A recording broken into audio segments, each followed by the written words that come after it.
Dios los bendiga, hermanos. Lucas, capítulo 7, versículo 11 al 17. La Biblia dice: aconteció después que él iba a la ciudad que se llama Naín, e iba con él muchos de sus discípulos y una gran multitud. Cuando llegó cerca de la puerta de la ciudad, he aquí que llevaban a enterrar a un difunto, hijo único de su madre, la cual era viuda, y había con ella mucha gente de la ciudad. Y cuando el Señor la vio, se compadeció de ella y le dijo: no llores. Y acercándose, tocó el féretro, y los que lo llevaban se detuvieron, y dijo: joven, a ti te digo, levántate. Entonces se incorporó el que había muerto y comenzó a hablar, y lo dio a su madre. Y todos tuvieron miedo y glorificaban a Dios diciendo: un gran profeta se ha levantado entre nosotros, y Dios ha visitado a su pueblo. Y se extendió la fama de él por toda Judea y por toda la región de alrededor. Amén. Dios los bendiga por la reverencia a la palabra del Señor. Tomen asiento y el Señor los bendiga. En esta tarde llegamos a este relato, el cual es importantísimo y fundamental en el cristianismo. Es importante y fundamental por dos razones, y le voy a decir cuáles son. Primero, porque cuando encontramos milagros como el que vamos a contemplar en esta noche, en esta tarde, esta es una prueba, hermanos queridos y amados, de la divinidad de nuestro Señor Jesucristo. Esta es una prueba de que Cristo es la persona quien decía ser. Todos esos milagros, no importa el milagro que usted lea en el libro de los evangelios que nuestro Señor hizo, ese milagro apunta a una sola cosa: Cristo en verdad es quien decía ser. Si alguna vez Satanás quiere poner duda en su corazón y decirle: ¿cómo está seguro de que Jesús era el Cristo? Era el enviado de Dios.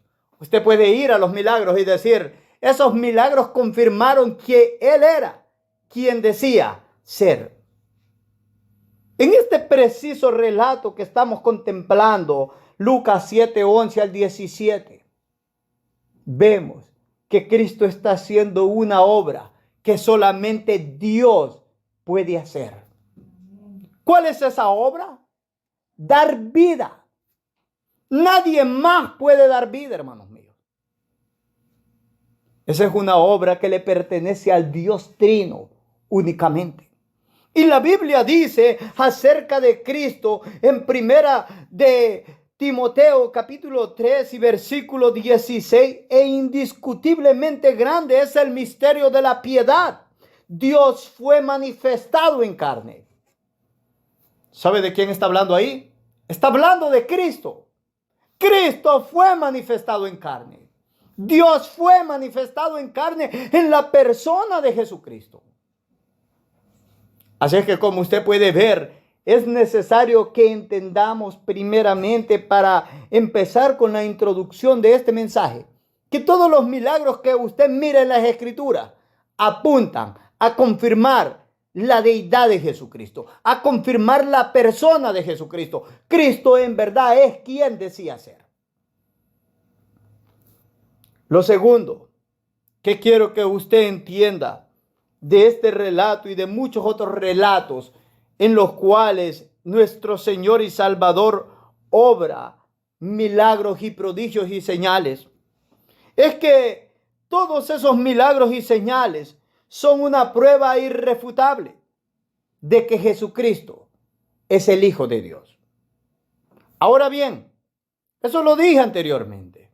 Usted puede decir: bueno, Giovanni está diciendo lo mismo. No, no estoy diciendo lo mismo. Quiero que comprenda esto. Esos milagros están ahí por una razón. Primero, para que usted crea que en verdad Él es. Y segundo, si usted ya creyó, para que su fe sea afirmada. Para que usted sea cimentado en la fe. Para que usted no se mueva de un lugar para otro. Es importante que usted lea la Escritura. Es más que importante, hermano mío. Porque cuando usted lee la Escritura, usted se está afirmando en la fe del Señor Jesucristo. Dice el Evangelio de Juan en el capítulo 20, versículo 31. Pero estas cosas se han escrito para que creáis que Jesús es el Cristo, el Hijo de Dios, y para que creyendo tengáis vida en su nombre. Cuando nosotros dejamos de ir a la Escritura, nosotros estamos perdiendo el tiempo. Estamos dándole oportunidad a Satanás, no nos estamos afirmando en la fe. Entonces, por un lado, tenemos estos relatos como en este milagro en el cual nuestro Señor dio vida a este joven que había muerto en Naín. Ese milagro nos apunta a que Cristo es la persona quien decía de ser. Esos milagros afirman nuestra fe. Usted quiere ser un gigante en la fe, debe de estar en la palabra del Señor. Y eso lo debemos de comprender. Si queremos crecer en fe, debemos de tener comunión con el Señor por medio de su palabra. Así es que cada uno de ustedes, afírmense, porque están viendo y están viviendo en la palabra del Señor. En este mensaje, le voy a llamar la atención a al menos 3 cosas que emanan de nuestro relato en esos versículos 11 al 17. Lo primero que voy a hacer es darle un panorama de nuestro relato bíblico para que usted tenga un mejor entendimiento de lo que está sucediendo acá. Lo segundo que voy a hacer es que le voy a mostrar cuán grande es la compasión de Jesucristo. Y al final le voy a mostrar de que cada uno de nosotros debemos de tener cuidado de no despreciar al Señor, quien es compasivo y misericordioso, hermanos amados. Porque Él puede ser muy compasivo y misericordioso, y su compasión y su misericordia pueden llegar hasta los cielos y pasar los cielos. Pero si nosotros no prestamos atención a eso, vamos a ser condenados. Así es que debemos de tener cuidado. Así que vamos a dejar la introducción y vamos a comenzar, hermanos amados, dándole un panorama de nuestro relato bíblico. El relato nos muestra que nuestro Señor había llegado a esta ciudad de nombre Naín. Esta ciudad estaba cerca de Nazaret, al suroeste. También estaba cerca de la ciudad donde el profeta Elías había resucitado al hijo de la Sulamita o de la Sunamita. Eso es Segunda de Reyes 4, en el verso 18 al 36. Mas lo que yo quiero enfocar para empezar, hermanos amados, es que nuestro Señor no estaba solo. En ese versículo 11, el texto nos dice de que lo acompañaban sus discípulos y una gran multitud. Quiero que preste atención a esto. Nuestro Señor no siempre estuvo solamente con 12 discípulos o con 11 discípulos.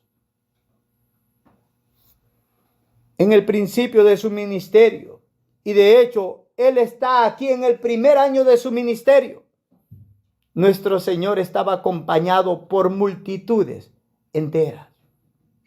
¿Saben ustedes cuál es la causa de eso? Yo le voy a decir cuál es la causa.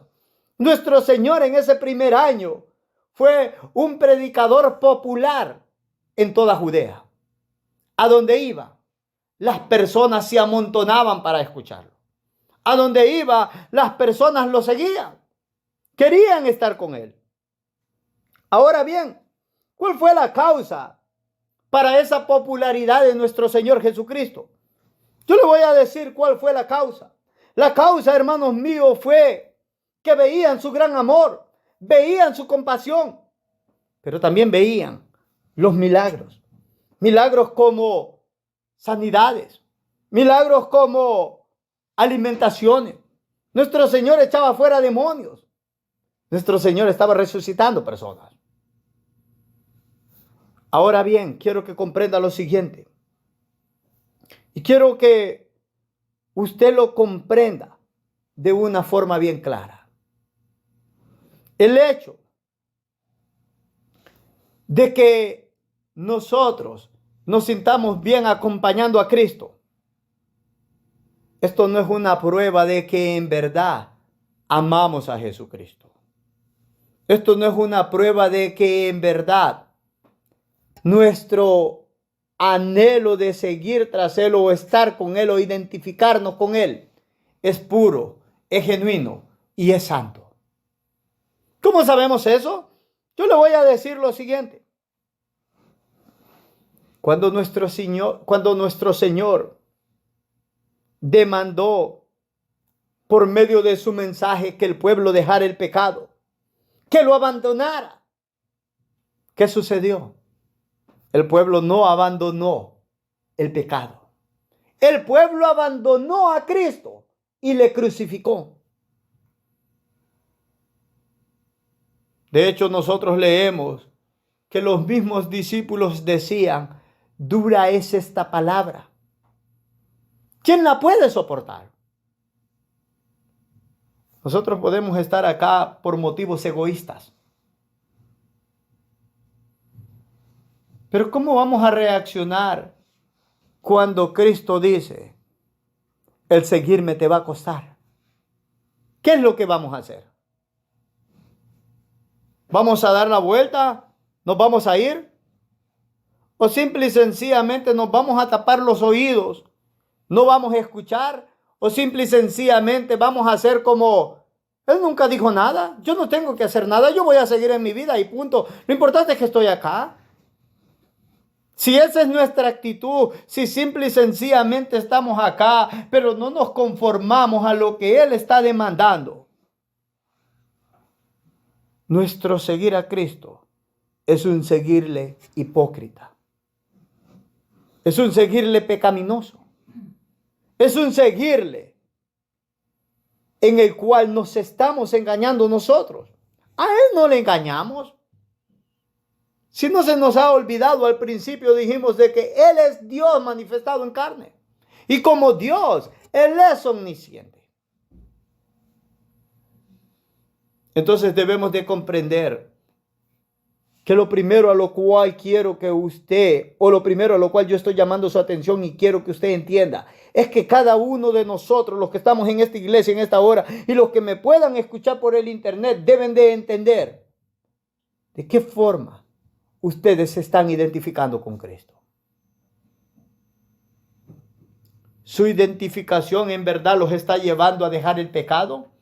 ¿Su identificación con Cristo en verdad los está llevando a aborrecer sus propias vidas por amor a Jesucristo? Si simple y sencillamente usted no está dispuesto a dejar el pecado o a aborrecer su vida por amor a Cristo, a dejar todo por Cristo, ese seguir a Cristo es deficiente. Y si ese seguir a Cristo está siendo deficiente, es deficiente por una sola razón. Usted ha amado más a este mundo que a Jesucristo. Y si usted ama a este mundo más que a Jesucristo, hay un problema serio y serio. Va a llegar el punto en el cual usted va a gritar y va a decir, crucifíquenlo. O va a llegar el punto en el cual usted va a decir, ¿quién es Cristo para que yo le adore? Va a llegar el punto en el cual va a decir, es enfadosa esta palabra. Siempre Giovanni nos está predicando de arrepentimiento. Siempre Giovanni está diciendo que hay que matar el pecado. Siempre Giovanni está diciendo que hay que dejar el pecado. Siempre esto, siempre lo otro. Ay, solo los meten miedo. No, el cristianismo no es de meter miedo. El cristianismo es lo mejor que nos ha sucedido. Pero le voy a decir una cosa.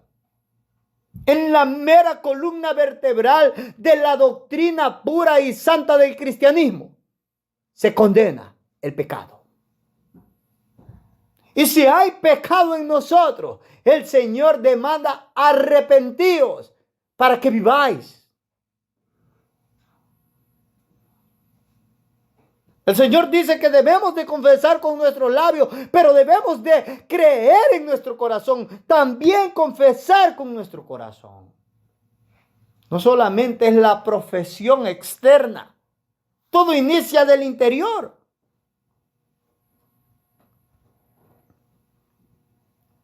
Entendamos, hermanos amados, que el Cristo en este día sea popular en todo este lugar donde nosotros vivimos y nosotros estemos emocionados y que nos identifiquemos con Él por algún hecho egoísta o por alguna razón egoísta. Eso no significa nada. Si nosotros no estamos enfocados en la gloria de Jesucristo, no estamos enfocados en que Él sea el Señor de nuestra vida, nosotros le estamos siguiendo por una razón. Queremos que Cristo cubra nuestras necesidades. Yo no sé cuál puede ser su necesidad. Algunos dirán, bueno, yo no tengo necesidades, tengo una buena posición económica, nada me hace falta, soy rico, como la iglesia de Laodicense. Hay algunos que se acercan a Cristo simple y sencillamente porque tienen temor de ser condenados. Esa no es una identificación válida. Nosotros no nos acercamos a Cristo por escapar del infierno. Nos acercamos a Él porque Él ha hecho una obra sobrenatural en nuestra vida y ahora comprendemos la misericordia la cual ha hecho por cada uno de nosotros. No lo hacemos por temor al infierno, lo hacemos porque le queremos servir, agradar, honrar y glorificar.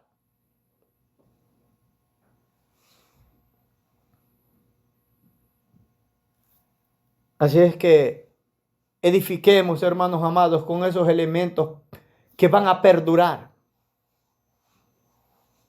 Edifiquemos sobre la roca. No lo hagamos en arena. Lo que está en arena, cuando venga el vendaval, se va a derrumbar. Prestemos atención de qué forma vamos en pos de Jesucristo. ¿Estamos buscando su gloria o no? Si estamos buscando su gloria, deberíamos sacar de nuestro corazón y de nuestro cristianismo, yo creo que así es. Debemos de comprender que lo que importa es lo que dice el Señor. El libro de los Romanos dice que el verdadero cristiano ha sido entregado a un molde de doctrina. No dice, el verdadero cristiano va a caminar como él cree. No, usted ha sido entregado a un molde de doctrina. Eso significa de que es puesto en ese molde de doctrina y eso significa que cada día nos tenemos que parecer a él. Santidad por sobre todas las cosas, hermanos míos. Ahora, quiero que observe el versículo 12.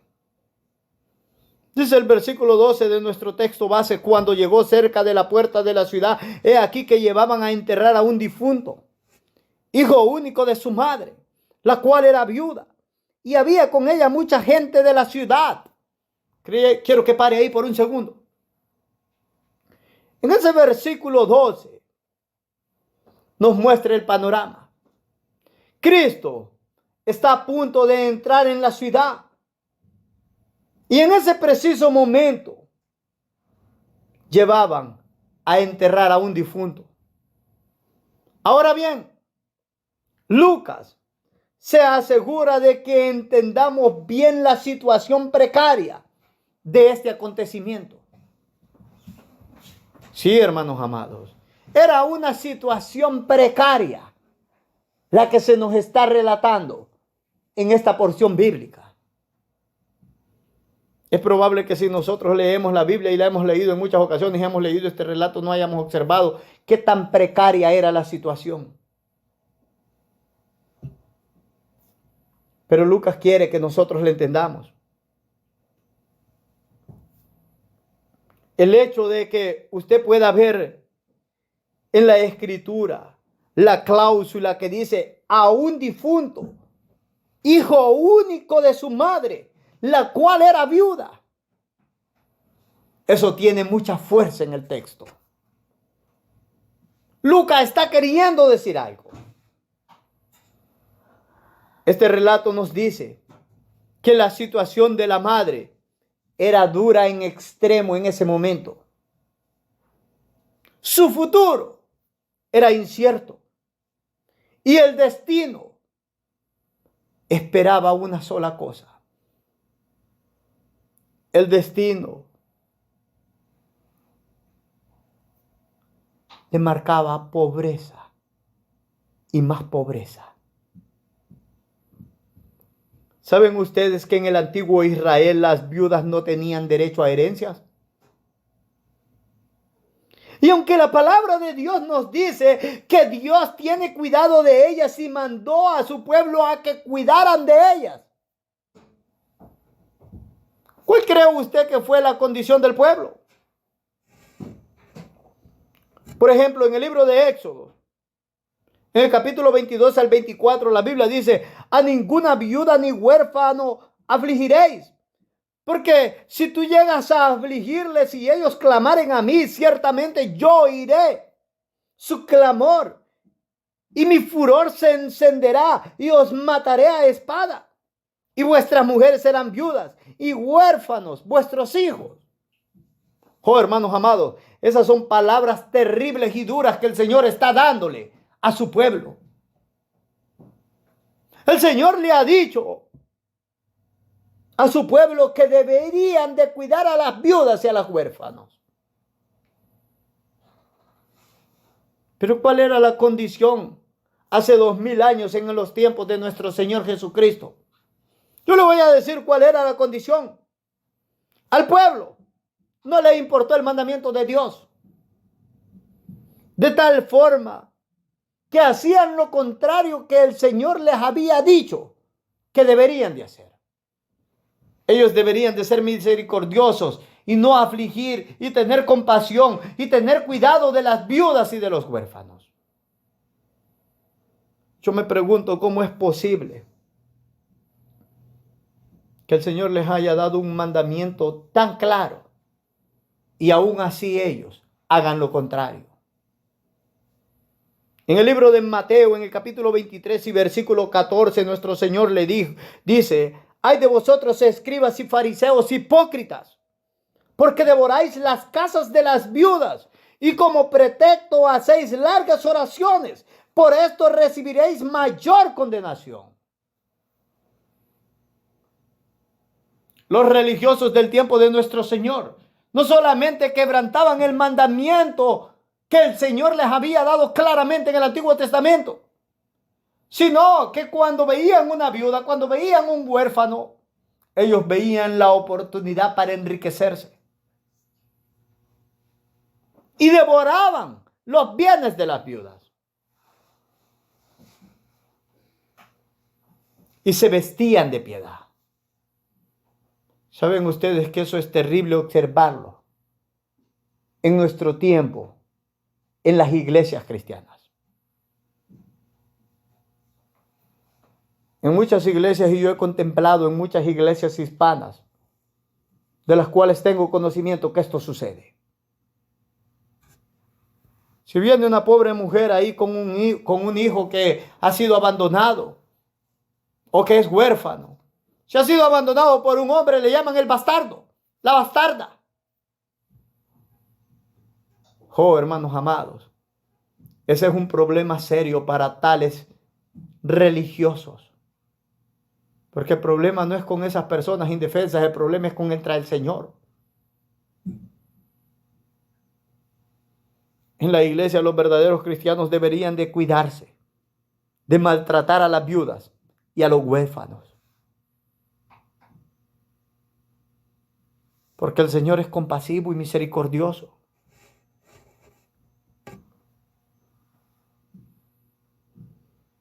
Dice el libro de Deuteronomio en el capítulo 10, versículos 17 y 18.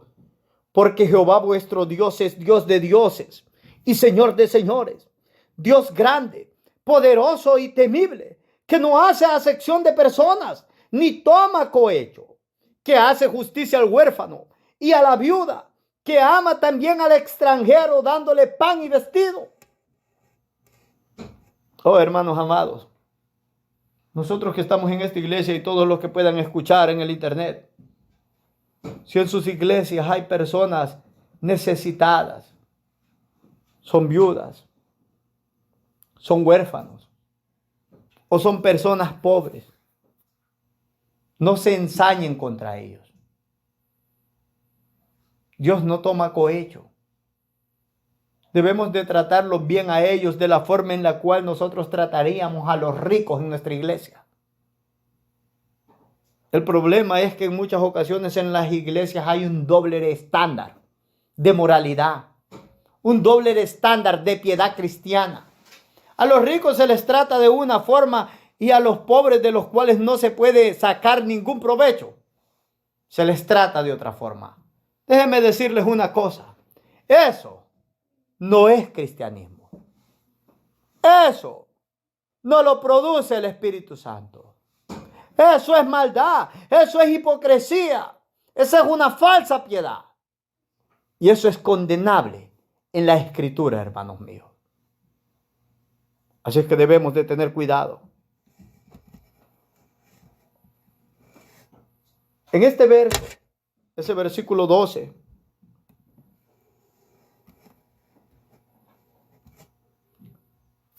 nosotros hemos encontrado la muerte. Y como usted puede observar, no es una garantía que usted que me escuche en esta hora sea un joven. No es una garantía que usted que me escuche en esta hora sea rico, sea un adulto, tenga un buen estado de salud. Nada de eso le garantiza que el día de mañana usted va a abrir sus ojos. Eso lo debemos de tener claro. La Biblia nos dice que quien iban a enterrar, quien era un difunto, era un joven. Los jóvenes están llenos de vida, de salud, de fortaleza, de fuerza, de vigor. Si los jóvenes se pueden morir, nosotros los adultos y los más adultos también nos podemos morir.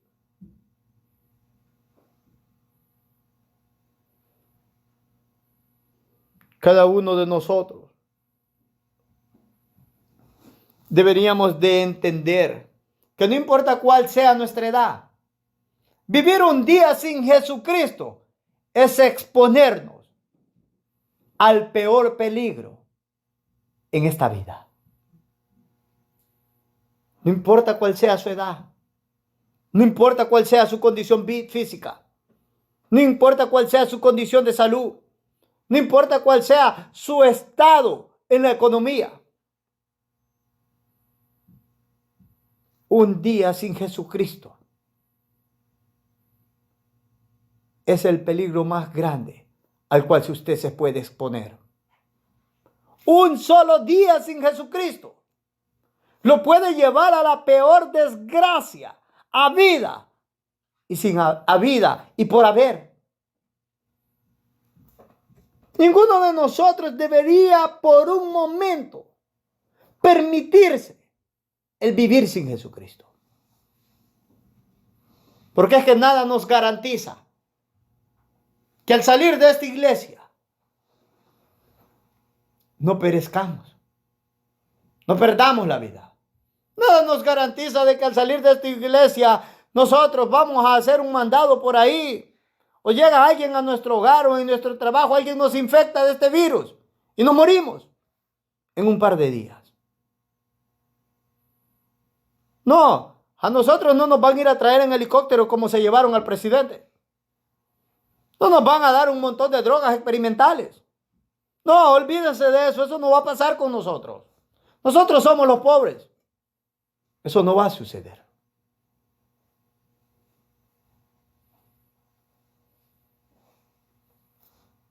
No permita exponer su vida. Y menos estando en la iglesia. No permita vivir de la forma que a Cristo le desagrada. No permita hacer oídos sordos a la voz de Jesucristo llamando a su corazón cada momento, hermano mío, amigo mío que me escucha. Jóvenes que me escuchan. Yo sé que el mundo les dice, oye, tú no puedes ser cristiano. ¿Cómo vas a ser cristiano? Si eres cristiano vas a perder tu vida. No, usted no va a perder la vida por ser cristiano. Usted va a ganar la vida por ser cristiano.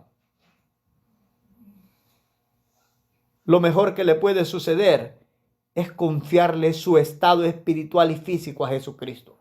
Eso es lo mejor que le puede suceder.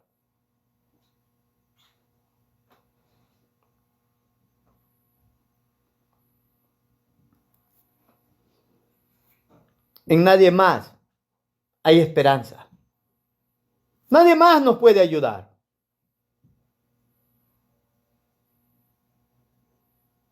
El que se muere sin Cristo,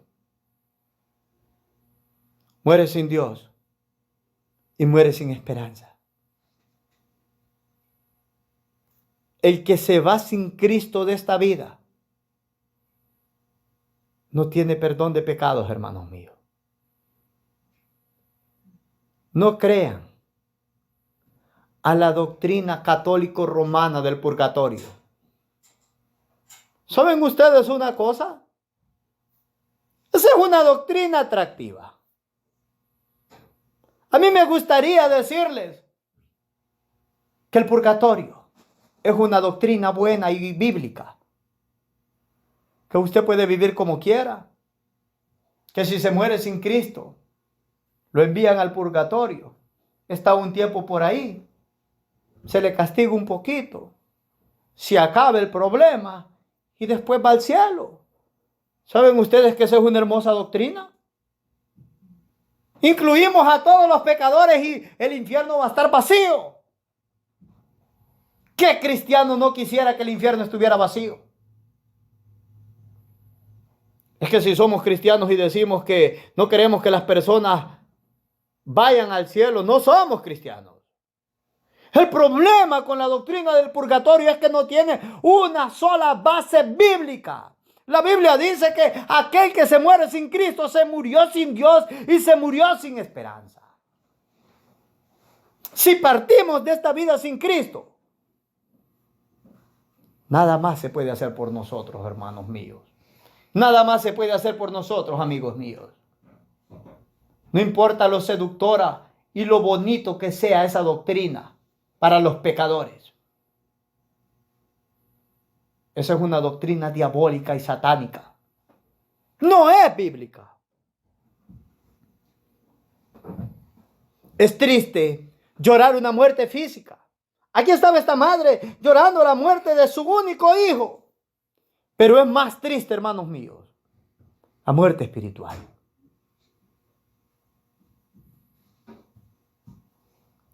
Si usted y yo nos morimos hoy y en verdad somos cristianos, este cuerpo es el que se muere. Nuestro espíritu va a la misma presencia de Cristo. Hoy mismo vamos a estar con Él. ¿Por qué vamos a llorar? La muerte es sorbida en victoria, dice la Biblia. El verdadero cristiano no teme. Hay cristianos que son verdaderos y temen a la muerte porque no se les ha enseñado lo correcto. Pero si usted es un verdadero cristiano y se le enseña lo correcto, muchos anhelan partir de esta vida. ¿Por qué causa? El verdadero cristiano que ha caminado con Cristo y ha madurado con Cristo comprende que las mejores acciones acá están manchadas y teñidas por el pecado. Sabemos que entre más santidad hay en nosotros, menos nos acercamos a la santidad que Dios quiere, pues Él es en excelencia santo. Y nosotros queremos estar con Él.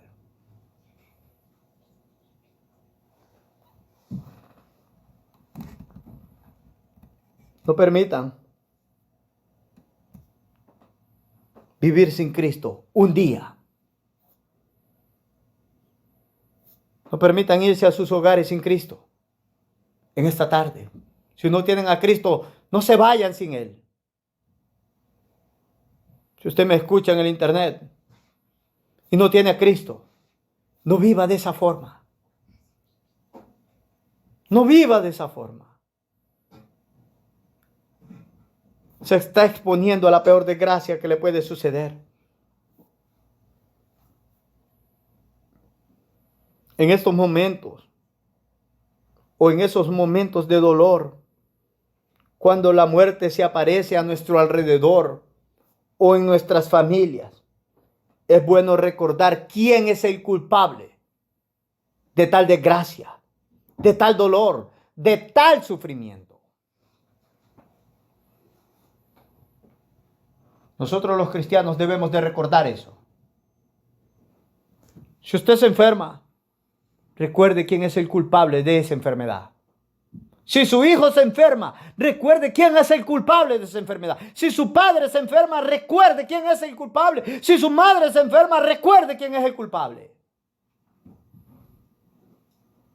Si un ser amado suyo muere, recuerde quién es el culpable.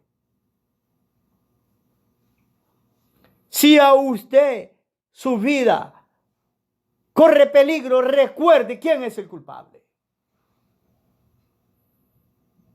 El problema con nosotros los cristianos es que gruñimos, nuestros dientes crujen, los puños se cierran, nuestro rostro, nuestro semblante cambia y miramos de una forma descomedida hacia el cielo y murmuramos contra el Señor.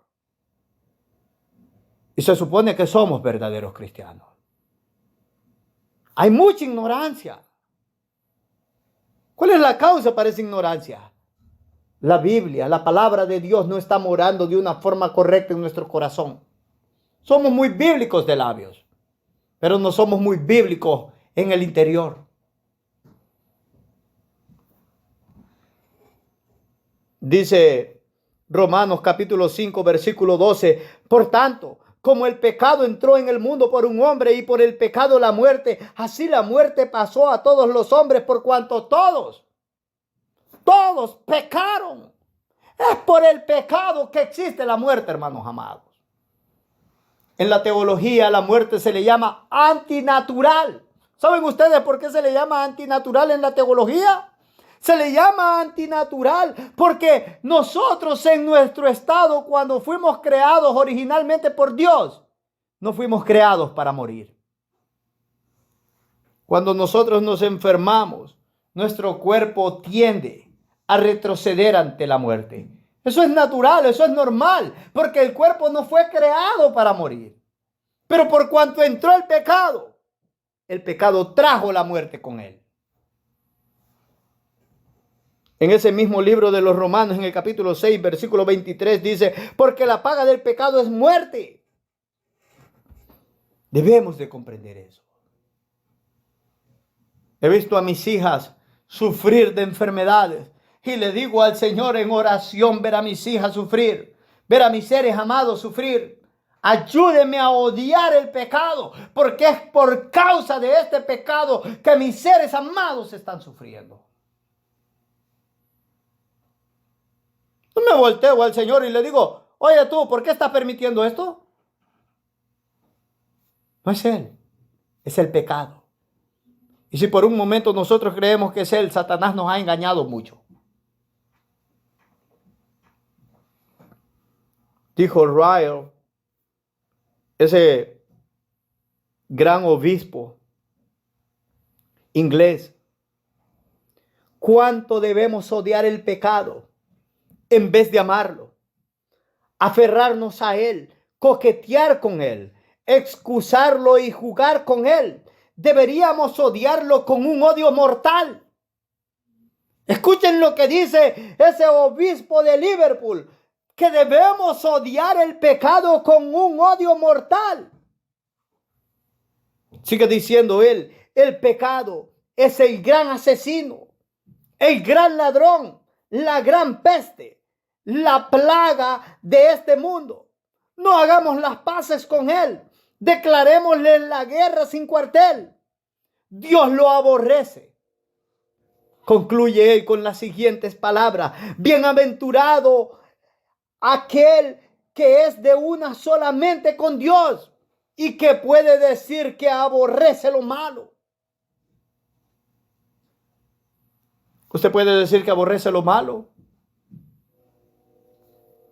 Usted debe de ser de una mente con Cristo, de una mente con Dios. Pero solo cuando aborrezca lo malo y cuando aborrezca el pecado, eso va a suceder. Cuando no pueda vivir su vida con pecado, hasta entonces va a ser bienaventurado. Pero permítanme salir de ese panorama, porque el tiempo se me va a escapar. Y quiero al menos desarrollar este mensaje. Son pocos versos. Quiero hablar por un momento de la compasión de Cristo. Quiero llamar su atención al versículo 13 de nuestro texto base, que es Lucas 17. Observe lo que dice el verso 13. Y cuando el Señor la vio, se compadeció de ella. Vio a la viuda y se compadeció. Estaba llorando. Se compadeció de ella, dice el texto. Y le dijo, no llores.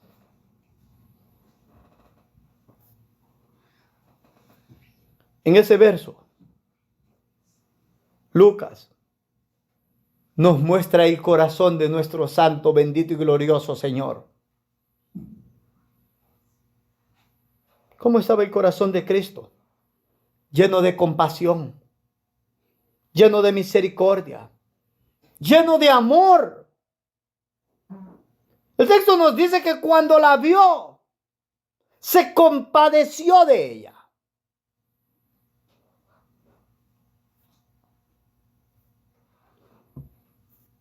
Hay algunas cosas importantes que deben de ser comprendidas de esa cláusula, que Cristo se compadeció de esta mujer viuda. Primero quiero que comprenda lo siguiente. Jesucristo no solo es el Señor del día de reposo tal como Él lo estableció. Él también es el Señor de la muerte, hermanos míos. Él tiene las llaves del Hades y la autoridad sobre la muerte. De tal forma que el ángel de la muerte había reclamado la vida de este joven. Y ahí iba el ángel de la muerte llevando a ese joven.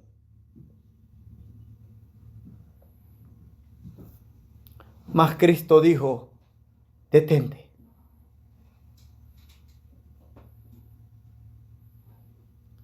¿Y saben qué hizo la muerte? Se detuvo. ¿Y saben qué hizo ese ángel de la muerte? Obedeció. Cristo tiene autoridad sobre la muerte. Y quiero que comprenda lo siguiente. Solo Dios tiene autoridad sobre la muerte. Si Cristo tiene autoridad sobre la muerte, esto significa una cosa. Él es Dios.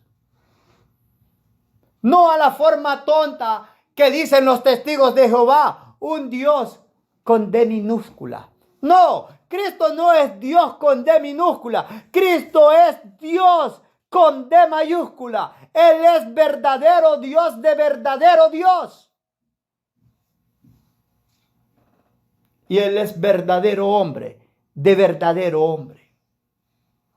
En Él están dos naturalezas juntas, la naturaleza divina y la naturaleza humana. Ese es un artículo de fe que los verdaderos cristianos profesan. Cristo es verdadero Dios. Y aquel que no pueda confesar ese artículo de fe no es considerado un cristiano ortodoxo. Los cristosolos no pueden considerar a Cristo como un verdadero Dios. Cristo no es un Dios en modalidades. Cristo no es un Dios creado. La Biblia no lo presenta de esta forma.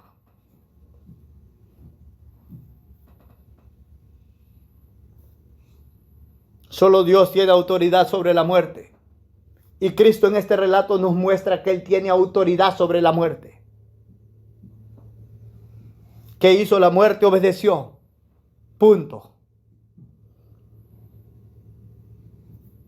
En ese verso 13 nos dice que las entrañas de Cristo se movieron. Su corazón fue movido a misericordia para con esta mujer viuda. Aquí también observamos que cuando somos movidos a misericordia, en verdad somos movidos a actuar en favor de aquellas personas que tienen necesidad. Actuamos según nuestras posibilidades y no solamente nos lamentamos. Saben ustedes que en el cristianismo hay mucho lamento cuando otras personas tienen necesidades, pero nunca hay un actuar. Eso no fue lo que Cristo hizo. Detesto ese cristianismo. Hay muchos cristianos que solo se lamentan. Oh, si yo pudiera. Oh, si mi condición fuera mejor. Oh, nunca hacen nada. Solo se lamentan. Solo se lamentan. Cristo no era así, señores. Cristo obraba.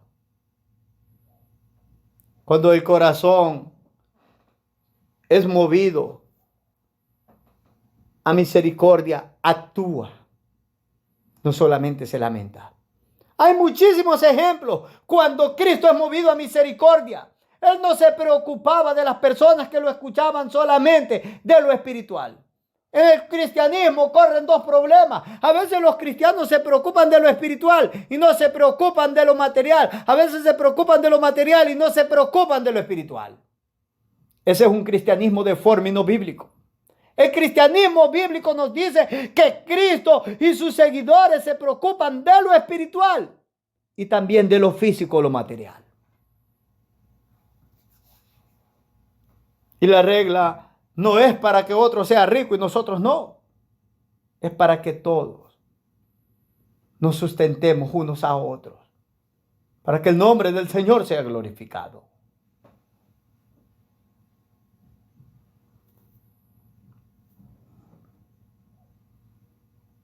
Quiero que observe el verso 13 hasta el verso 15. Vamos a saltar un poco. Vamos a correr. El tiempo se me está escapando. Es probable que ya tenemos cerca de 48, 50 minutos. Así es que el tiempo se me está escapando. Observe lo que dice el verso 13 al 15. Y cuando el Señor la vio, se compadeció de ella y le dijo: no llores. Y acercándose tocó el féretro. Y los que lo llevaban se detuvieron. Y dijo: joven, a ti te digo, levántate. Entonces se incorporó el que había muerto y comenzó a hablar y lo dio a su madre. Quiero que pare ahí por un momento.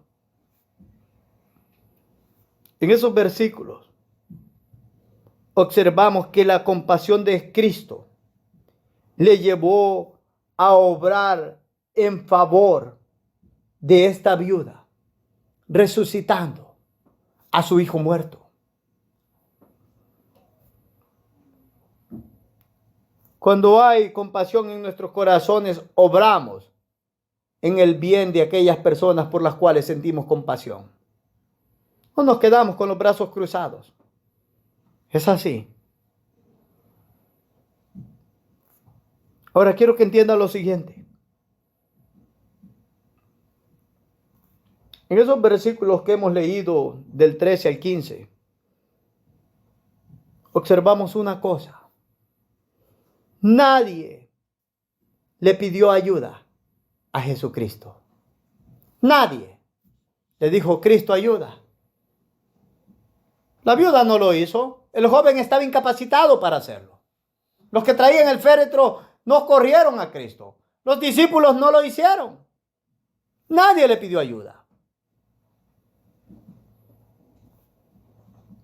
Observe cuán excelso, cuán grande es el amor compasivo de Cristo. Aun cuando nadie solicita su ayuda, Él está ahí para darla. Él está ahí cuando está viendo sufrir al ser humano. Él no está lejos, Él está ahí cerca. Yo no sé si usted puede ver eso, pero es así. Él está ahí cerca para darle su ayuda. Este fue el caso con cada uno de nosotros. La Biblia dice que nosotros estábamos espiritualmente muertos en delitos y pecados. En el libro de Efesios, en el capítulo 2, versículo 1, la Biblia dice, y Él os dio vida a vosotros cuando estabais muertos en vuestros delitos y pecados. Muertos. ¿Sabe usted cuál es la condición de todos aquellos que no tienen a Cristo en el corazón? Muertos, dice la Escritura.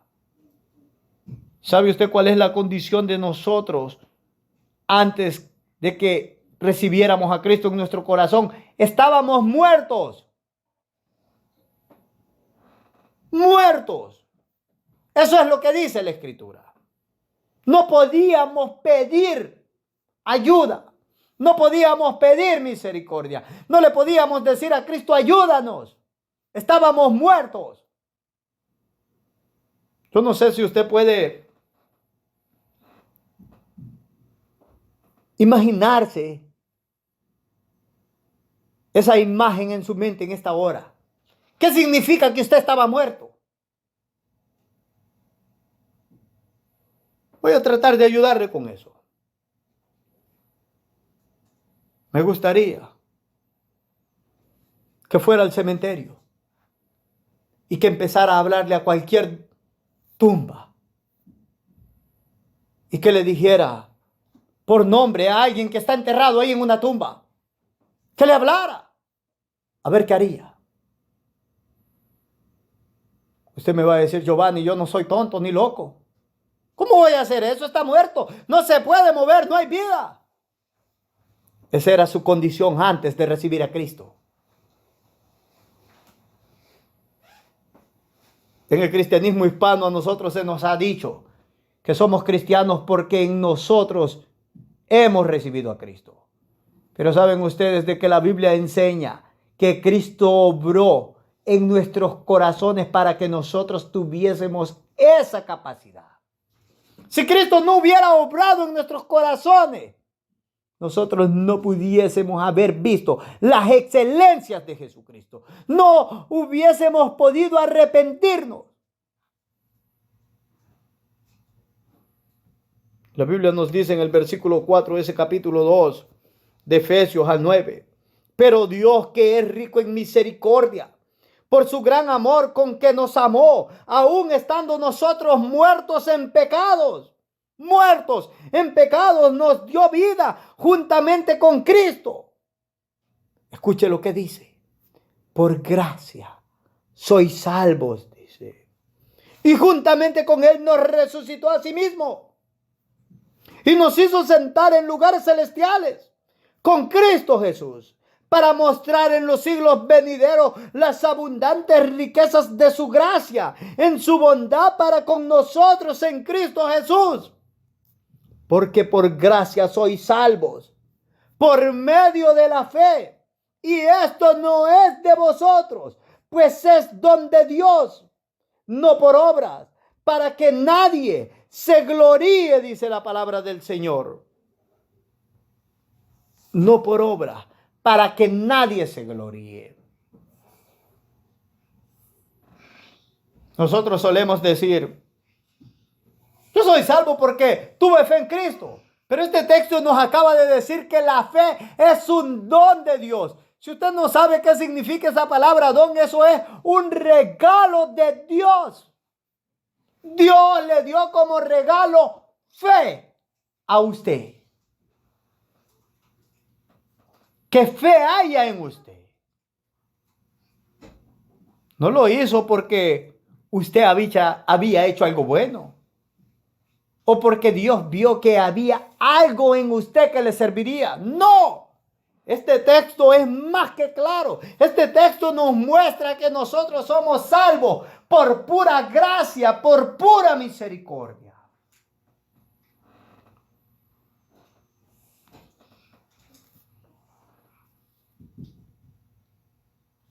Si usted cree que usted es salvo por una obra suya, eso no es el evangelio, hermanos míos. El evangelio deja más que claro que usted es salvo por la pura misericordia del Señor. Desde el llamamiento, desde la elección, desde la predestinación, desde la santificación hasta la glorificación. Todo es obra de Dios de principio a fin. Todo es obra de Dios de principio a fin. Eso es un amor compasivo de Cristo, hermanos míos. Que usted sea un cristiano es pura misericordia de Cristo.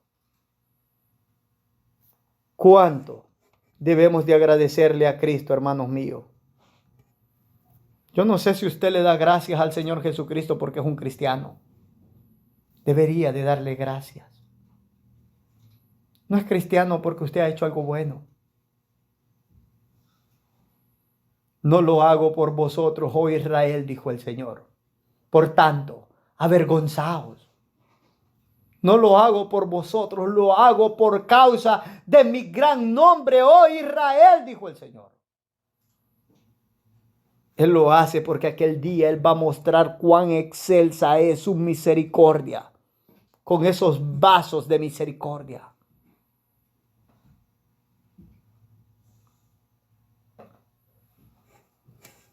Estábamos muertos en pecados y nadie le pidió ayuda a Cristo, pero Él vino y nos rescató.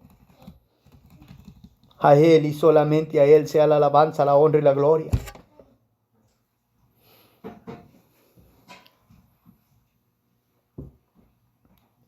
En los versos 12 al 14 se nos dice que Cristo se acercó a un difunto y tocó el féretro. ¿Tiene eso importancia? Sí, eso tiene mucha importancia y le voy a decir por qué. Y quiero que comprenda esto, si usted es un cristiano. Quiero que comprenda qué significa que Cristo haya tocado un féretro. Nosotros los cristianos a veces leemos la Biblia y no prestamos atención a lo que estamos leyendo. Escuche el por qué es tan importante que Cristo haya tocado ese féretro. En base al libro de Números, capítulo 19, versículo 11 al 22.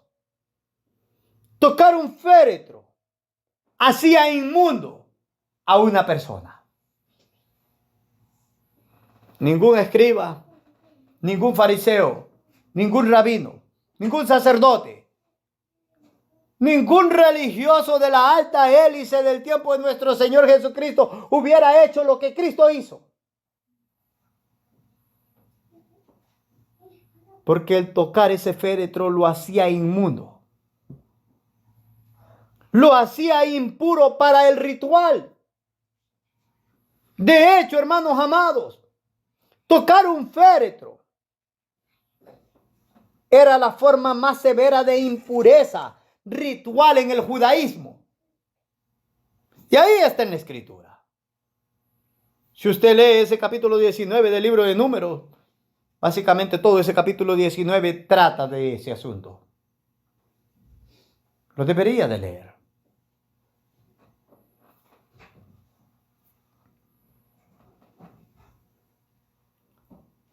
¿A qué quiero llamar su atención con esto de que Cristo tocó ese féretro? Lo que quiero enfocar en esta porción Es lo que Lutero, ese gran reformador, enseñó. Lutero dijo que cuando la ley ritual entra en conflicto con la ley del amor, se ha de dejar a un lado la ley del ritual y ha de prevalecer la ley del amor, de la fe y de la misericordia. Eso no lo entiende nuestro cristianismo en el siglo XXI. Al cristianismo le importa más la ley del rito y no la ley del amor, de la misericordia y de la compasión. Eso no es cristianismo, señores. Cuando usted le da más importancia al rito y no a la ley del amor, a la ley de la fe, a la ley de la misericordia, de la gracia, eso no es cristianismo. En nuestras iglesias están dispuestos a sacrificar la ley de la fe, del amor, de la misericordia, de la compasión por el ritual. Ese no es el orden, señores. Lutero lo dejó claro. Cuando esas dos leyes entran en conflicto, siempre ha de prevalecer la ley del amor.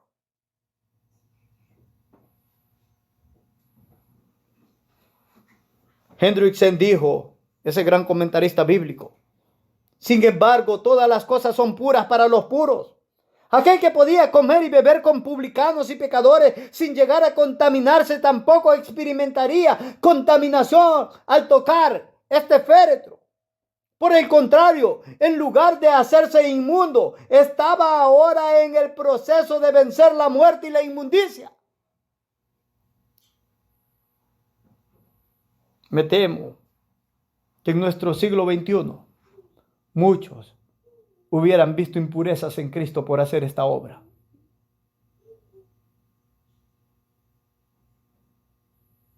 Dios nos ayude a juzgar las cosas con un entendimiento espiritual. Acerca del mandato imperial de nuestro Señor Jesucristo cuando tocó ese féretro y dijo: joven, a ti te digo, levántate. El comentarista bíblico puritano Matthew Henry rescata el comentario del padre de la iglesia, Agustín. ¿Y qué dice Agustín? Agustín dice en base a Juan 11:43, donde nuestro Señor clamó a gran voz diciendo: Lázaro, ven fuera. Agustín dice de que si nuestro Señor no hubiera llamado a Lázaro por nombre, todos los muertos habrían resucitado al imperio de la palabra de nuestro Señor. ¿Saben qué está diciendo Agustín? Agustín está diciendo de que la palabra de nuestro Señor tiene poder para levantar a todos los muertos. Nuestro Señor dijo eso: viene el día en el cual todos los que están en el sepulcro oirán la voz del Hijo del Hombre. No importa si usted es un cristiano o no es un cristiano. Viene el día en el cual, aunque se esconda en la muerte, usted va a tener que responder a la voz de Cristo. Porque Cristo le dirá a los muertos: levántense. Y unos se levantarán para vida eterna, pero otros se levantarán para perpetua vergüenza y condenación y castigo. Ay, de aquellos que me escuchan y aún así siguen endureciendo su corazón en esta hora. Ay, de aquellos que no están dispuestos a cambiar su vida por amor a Cristo. Ay, de aquellos que no están dispuestos a ofrecerle a Cristo lo mejor de ellos. Hoy pueden estar renuentes. Hoy pueden ser indiferentes a las palabras de Giovanni. Pero estas no son las palabras de Giovanni. Estas son las palabras de Cristo. Esta es la palabra de Dios. Disculpen si soy tosco en la palabra, pero esta es la palabra de Dios, la cual no cambia. El cielo y la tierra pasará, pero tu palabra no pasará. Esta palabra no va a pasar.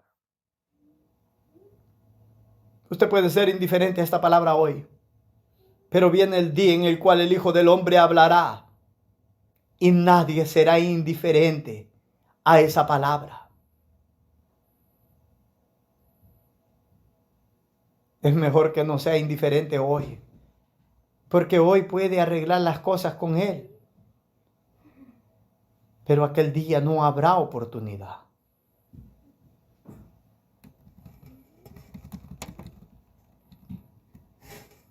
Deme un par de minutos. Ya vamos a terminar.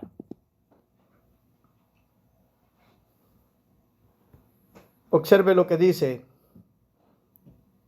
el versículo 16. Y todos tuvieron miedo y glorificaban a Dios diciendo: un gran profeta se ha levantado entre nosotros y Dios ha visitado a su pueblo. El verso 16 nos dice que todos tuvieron miedo y que glorificaron a Dios. Ellos vieron en Cristo que era un gran profeta que se estaba levantando. Ellos vieron que en la persona de Cristo Dios los estaba visitando a ellos.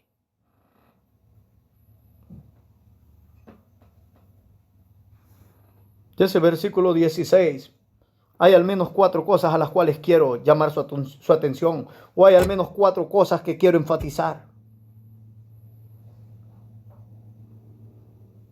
Quiero que comprenda lo primero.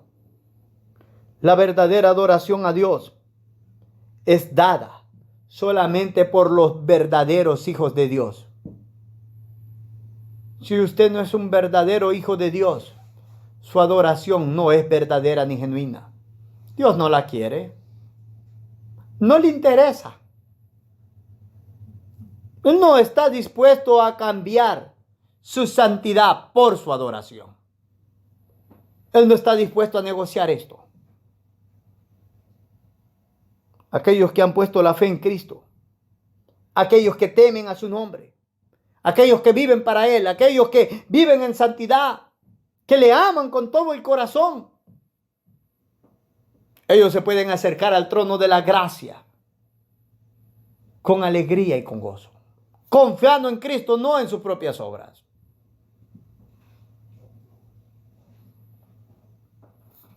Este pueblo temió a los santos, temió al poder de Cristo. Aquellos que no están dispuestos a entregarse a Cristo temen el obedecer a Cristo. Cuidémonos nosotros de que eso suceda, hermanos amados. En ese versículo 16 se nos dice que este pueblo alabó a Dios. Glorificaron a Dios ellos. Pero ellos no creyeron en Jesucristo como el Mesías prometido, el Salvador del mundo. Cuidémonos de alabar a Dios y no creer y confiar y obedecer a Jesucristo. Esa es una adoración y una alabanza que a Cristo y a Dios no le agrada. Demos la adoración correcta, hermanos míos.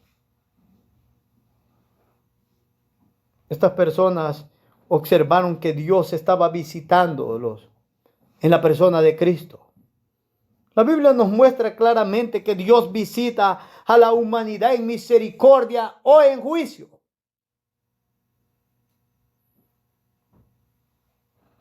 ¿Saben ustedes que Dios nos está visitando en esta hora en Cristo en misericordia? ¿Quién está dispuesto a reconocer esto? ¿Es usted un cristiano? ¿Ha reconocido que Dios le está visitando en misericordia? ¿O no lo es?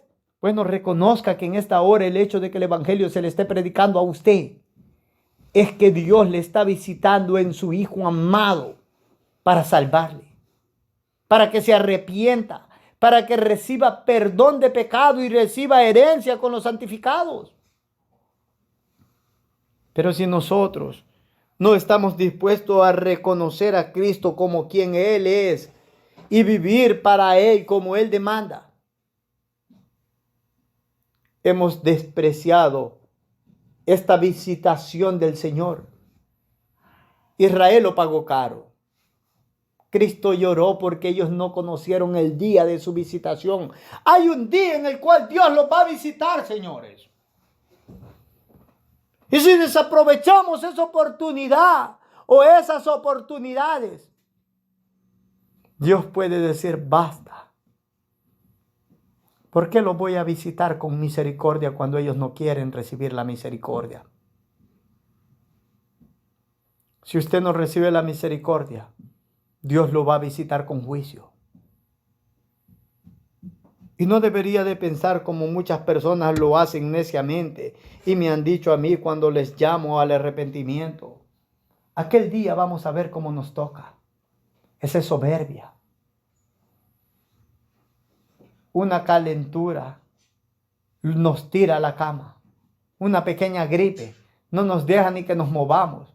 Y pensamos que el Dios del universo, en cuyas manos está nuestra vida, que nos podemos enfrentar a Él y vamos a ver cómo nos va a tocar aquel día. Es que debemos de estar locos para pensar esas cosas.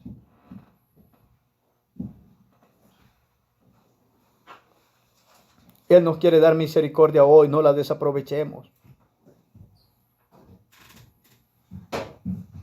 Cuando Dios visita al pueblo, cuando Dios visita a la humanidad, lo hace por medio de agentes. El verdadero cristiano es el agente que Dios usa para visitar la vida de los necesitados, para visitar a aquellas personas que necesitan salvación. Si usted es un verdadero cristiano, Dios lo está usando a usted y lo va a usar para visitar a los que no son salvos, para visitar a aquellos que están enfermos, que están necesitados. Y Dios los va a usar a nosotros como medios para que el nombre de Él sea glorificado. No desaprovechemos las oportunidades según sean nuestras posibilidades de ayudar a las personas necesitadas. No desaprovechemos las oportunidades de predicar el evangelio a las personas no salvas. No desaprovechemos las oportunidades, hermanos amados, de darle dones espirituales a nuestros hermanos para que sean confirmados en la fe. No desaprovechemos las oportunidades. Santiago en el capítulo 2, versículo 17 dice, así también la fe, si no tiene obras, es muerta en sí misma. Asegurémonos que nuestra fe está llena de obras de justicia que honran, que alaban y que glorifican el nombre de nuestro Señor Jesucristo. Para terminar, si hay alguien que quiera recibir al Señor en esta tarde, hoy puede. Y mi oración es que no desprecie la oportunidad. No sabemos si habrá otra oportunidad otro día. Quizás hemos pecado mucho contra el Señor, todos lo hemos hecho. Pero Él es amplio en misericordia y compasivo, benevolente, pero nunca va a tener por inocente al culpable. Eso lo debemos de tener claro. En el cielo no hay una puerta por atrás en el cual el Señor va a dejar entrar a un montón de sinvergüenzas, de rebeldes. No. Solo los que entran por Cristo van a heredar la vida eterna, hermanos míos.